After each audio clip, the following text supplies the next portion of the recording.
Super Insider. Le dernier numéro de Game Labo contient un dossier spécial consacré à la ludothèque de la Mega Drive, analysé à travers les tendances qui ont influencé sa composition. Afin de mieux comprendre cette évolution, le magazine a divisé l'histoire de la console en 4 phases distinctes. La Mega Drive ne se limite pas au portage de jeux d'arcade. Examinons l'histoire de la Mega Drive à travers les tendances des genres composant sa ludothèque. Même en parlant des jeux de la Mega Drive en général, les tendances varient considérablement selon les périodes. Ici, nous avons divisé les périodes de sortie des jeux en 4 phases pour brasser l'histoire de la Mega Drive. Cependant, même si nous traitons 4 périodes, il s'agit seulement de tendances. Des jeux d'autres genres ont été publiés à d'autres moments. 1988, la période où l'on pouvait profiter des adaptations de jeux d'arcade populaires de la même société. La plus grande mission imposée à la console était sans doute la conversion des jeux d'arcade de la même entreprise. La Mega Drive elle-même, dotée d'un CPU 68000, d'un double écran BG et de sources audio FM plus PCM, avait des spécifications clairement adaptées aux jeux d'arcade de Sega en tête, et il n'est pas surprenant que les fans attendaient ces portages. En réalité, bien que les titres publiés aient subi des simplifications dues à la capacité limitée des ROM, le degré de fidélité dans la reproduction du gameplay était généralement très élevé, satisfaisant pleinement les fans de Sega. Altered Beast, un jeu d'action à défilement horizontal pouvant être joué par 2 joueurs en même temps. C'est l'un des titres prévus pour le lancement de la Mega Drive, mais en raison de retard de développement, il a été édité avec un mois de retard. À l'exception de quelques détails de mise en scène, c'est une adaptation très fidèle, avec même certains éléments, comme le défilement multiple, qui n'était pas présent dans la version arcade. Le point fort du jeu, la transformation des personnages, a été parfaitement conservé. Dai Makamura ou Ghouls 'n Ghosts, adaptation du jeu d'arcade du même nom de Capcom, qui avait des spécifications proches de celles du CPS-1, facilitant l'adaptation au niveau du code source. À part quelques arrière-plans et des démos qui ont été omis en raison de la capacité limitée de la ROM, le ressenti du jeu était presque identique à celui de l'arcade. La conversion a été gérée par Yuji Naka, et le savoir-faire acquis dans le traitement du sol de ce jeu a été transféré au développement ultérieur de Sonic the Hedgehog. Le jeu Tetris, qui est devenu un mythe, a déclenché une vague de popularité parmi les jeux de puzzle. C'était une énorme opportunité pour Sega. Il était naturellement prévu comme l'un des premiers jeux phares de la Mega Drive, avec une date de sortie prévue pour le 15 avril 1989. Cependant, en raison de problèmes de droits d'auteur avec Nintendo, le jeu a fini par être mis de côté et n'a jamais été publié. Les stocks importants de jeux déjà produits devaient être entièrement détruits. Néanmoins, une partie de ces stocks ont fuité à l'étranger. À Hong Kong, des versions non officielles du jeu, avec le nom du fabricant masqué, ont commencé à circuler. Golden Axe, des guerriers de 3 races différentes dont les familles ont été tuées par le seigneur du mal, Desader, se battent pour la vengeance et la paix. Ce jeu d'action à défilement latéral a été créé par la même équipe que celle de Altered Beast. Bien que les décors aient été simplifiés, les effets spectaculaires de la magie et la sensation générale du jeu ont été très bien reproduits, rivalisant avec l'original en arcade. Il a ainsi reçu des critiques élogieuses. Suite au succès de ce jeu, une suite exclusive à la Mega Drive a également été développée. Gain Ground, un jeu de tir et d'action à écran fixe où le joueur, capturé dans une installation de combat virtuel futuriste, doit sauver des personnages et s'échapper. Bien que la résolution soit inférieure à celle de l'arcade, la configuration de l'écran a été habilement ajustée pour offrir une adaptation fidèle sans décalage perceptible. En plus des époques primitives, médiévales, modernes et futures de l'arcade, la Mega Drive a ajouté une ère contemporaine exclusive, totalisant 50 niveaux. Outrun. Il s'agit de la version portée du célèbre jeu de conduite de Sega. Grâce à l'utilisation d'un double écran BG, cette version reproduit les changements de largeur des routes et les bifurcations impossibles sur d'autres consoles, réalisant ainsi une adaptation de haute qualité. En plus de profiter des 3 chansons originales avec le synthétiseur FM intégré à la Mega Drive, de nouvelles chansons écrites spécialement pour la console ont été ajoutées. Il comprend également une fin supplémentaire, rendant cette version particulièrement attrayante pour les fans. 1990, la période de prospérité des titres phares représentatifs de la Mega Drive dans le genre action et shoot 'em up. Bien que les portages d'arcade aient initialement dominé le marché de la Mega Drive, peu à peu des titres originaux ont commencé à être publiés.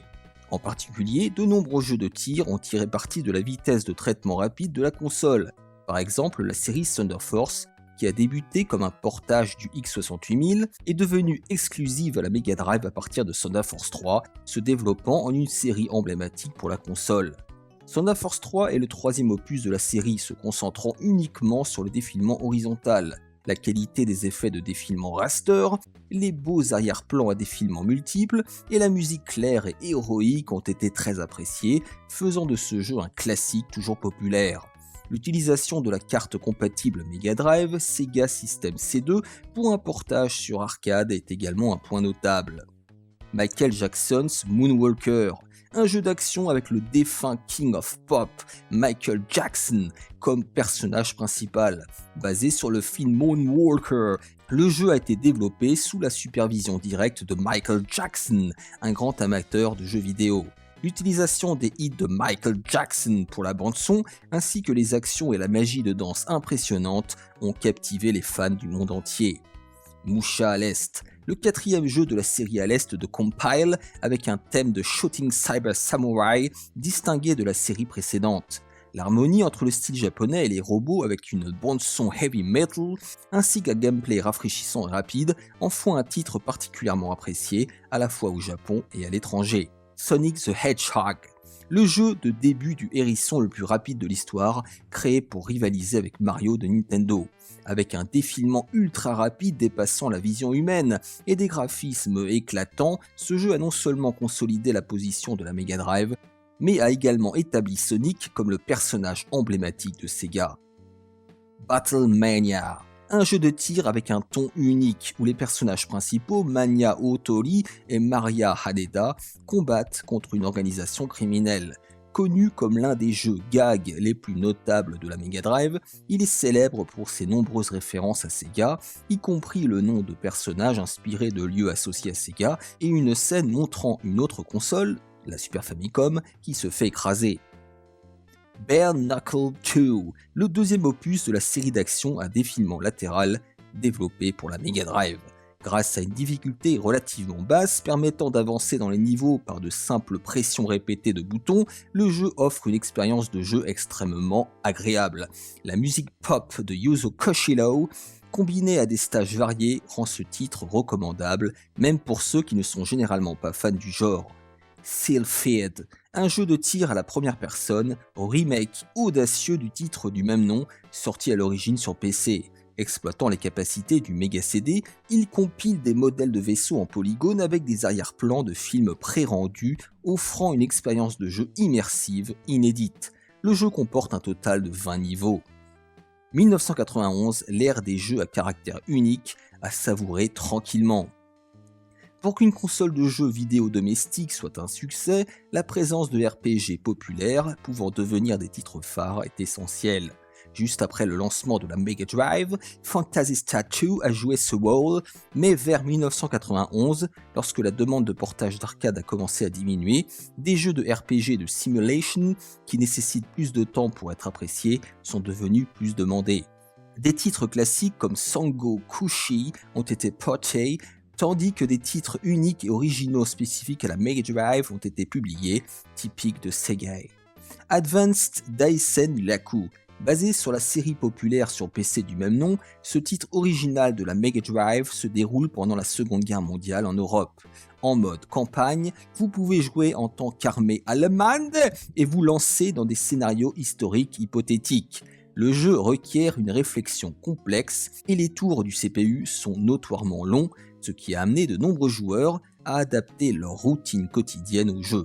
Rent a Hero. Un RPG débordant de parodies de série B. Le personnage principal est un garçon équipé d'une combinaison de combat high-tech créée par l'entreprise mondiale Seka. Mais cette combinaison a des particularités. Elle nécessite un paiement par location et fonctionne avec des piles, ce qui crée une configuration plutôt difficile. Le contenu du jeu est innovant, avec le héros s'efforçant de gagner de l'argent en faisant des courses. Shining Force, le deuxième jeu de la série Shining, faisant suite à Shining in the Darkness. Contrairement au premier jeu qui était un donjon RPG en 3D, Celui-ci est une simulation RPG établissant le système de jeu pour les futurs titres de la série.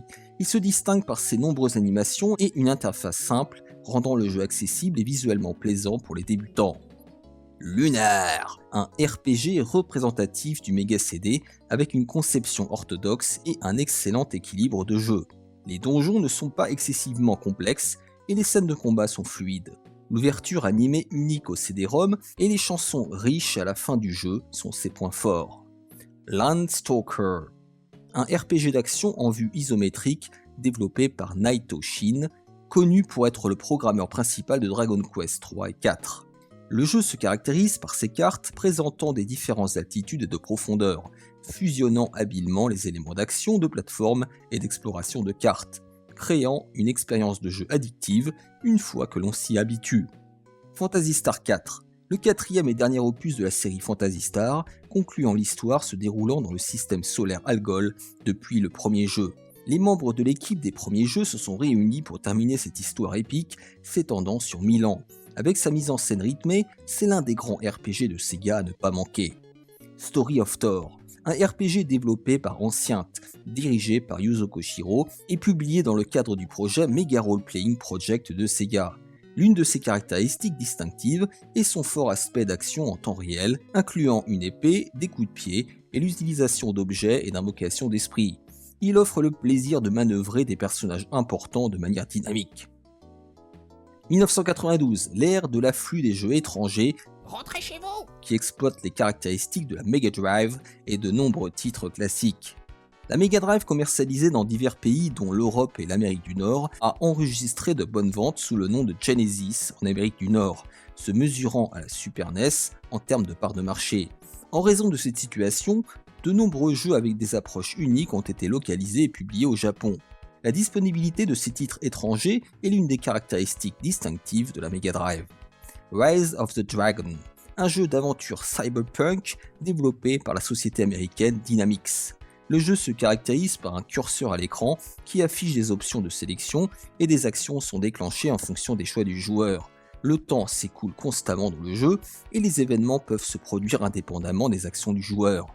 Des actions inexplicables comme sortir sans vêtements peuvent mener à un game over, rendant le jeu assez difficile. Battletoads, un jeu d'action à défilement horizontal développé par la société britannique Rare, connu pour des jeux comme Donkey Kong Country.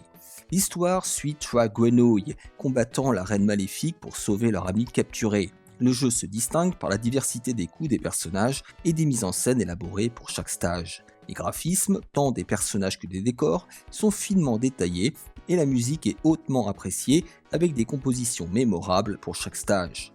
Echo the Dolphin, un jeu d'action-aventure où le joueur contrôle un dauphin nommé Echo, voyageant à travers l'océan pour retrouver ses amis perdus. Les mouvements du dauphin sont fluides et rapides, et nager et sauter procurent une sensation agréable. Cependant, le jeu présente des limitations, comme le besoin de respirer en remontant la surface ou dans des bulles d'air, et certaines zones difficiles à manœuvrer peuvent être frustrantes, contribuant à la difficulté élevée du jeu. Thunderhawk, une simulation de combat en hélicoptère fictif où le joueur doit accomplir plus de 60 missions à travers le monde. Le jeu se distingue des autres jeux d'hélicoptère par son intensité et ses effets sonores et visuels spectaculaires. La réactivité et la fluidité des contrôles ainsi que le mouvement à l'écran sont excellents, bien que les missions soient simples, la difficulté est élevée. Night Trap, le premier jeu de cinéma virtuel développé avec des séquences filmées réelles. Le jeu utilise des pièges installés dans la maison des Martins pour capturer des individus suspects. Le jeu progresse en temps réel, donc même si le joueur ne fait rien, le jeu continue. Comic Zone, un jeu d'aventure où le joueur incarne le dessinateur de bande dessinée Sketch Turner, luttant contre des mutants tout en se déplaçant à travers les cases d'une bande dessinée. Les ennemis apparaissent lorsque le méchant Mortus les dessine et les dialogues sont affichés dans des bulles de texte respectant le style bande dessinée. The Ooze. Le jeu incarne le protagoniste Kane transformé en Ooze et doit retrouver son corps original. La taille de l'Ooze représente la santé et il rétrécit lorsqu'il subit des dégâts. Le joueur doit consommer des objets à proximité pour grandir. Le packaging, sans rapport avec le contenu du jeu et dégageant une impression de désespoir, est remarquable. En conclusion, l'histoire de la Mega Drive témoigne de la versatilité exceptionnelle de cette console. De ses débuts avec des conversions de jeux d'arcade de haute qualité, à l'apogée avec ses titres originaux, en passant par des innovations dans les genres RPG et action, la Mega Drive a su s'adapter aux évolutions du marché et de la demande des joueurs. Son endurance, illustrée par la popularité actuelle des jeux indépendants, confirme qu'elle laissera une empreinte indélébile dans l'histoire des jeux vidéo. Cette conclusion de ChatGPT, sérieux, et pourtant c'est pas le cas, je vous jure.